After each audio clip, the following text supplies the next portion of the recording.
Tout se fait ici, la conception, l'exécution, la réflexion, avec une équipe, vous avez vu, de 3 personnes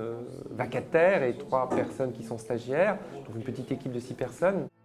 6 personnes, 6 mois de travail, un budget de près de 600 000 € pour que vive la Nuit Blanche, qui fêtera en octobre prochain sa 6e édition. Et cette année, grande nouveauté, la Nuit Blanche s'appréciera le temps d'un week-end puisqu'elle se déroulera les samedis 5 et 6 octobre, 2 jours dédiés à la création contemporaine et ce pari un peu fou de proposer un parcours artistique s'échelonnant sur les 18 km de ligne du Métis. Pendant l'inauguration du Métis, on souhaitait trouver une autre fonction au Métis lui-même qu'un simple manège où on y fait un tour pour y découvrir l'objet, mais on a un objectif et on a un petit aventurier, on se balade sur la ligne pour s'arrêter de station en station, rechercher des lieux qui sont environ à 300-400 mètres des stations pour y découvrir des installations. On reprend l'ensemble de cette ligne-là on commence à Voipy avec notamment le fort Gambetta, on intervient au lycée René Cassin, on revient au Pontifroy avec notamment l'ancien dépôt des TCRM qui sera le cœur névralgique de la programmation Nuit Blanche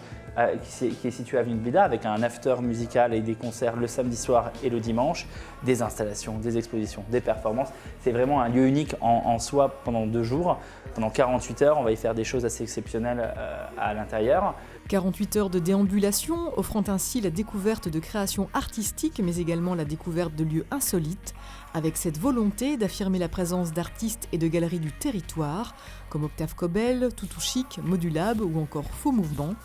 Et pour patienter jusque-là, l'équipe de la Nuit Blanche vous propose dès le 3 juillet de passer des vacances sous le signe de la création digitale et du monde des jeux vidéo. En fait, les vacances numériques, c'est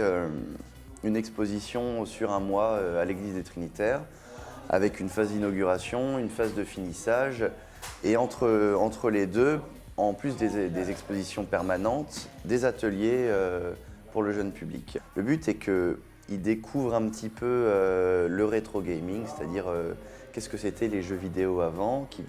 leur montrer que c'était tout aussi amusant que les jeux super beaux en 3D qu'il y a aujourd'hui.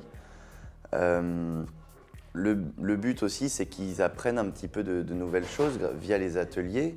qui sont très créatifs, très inspirants, je trouve, et qui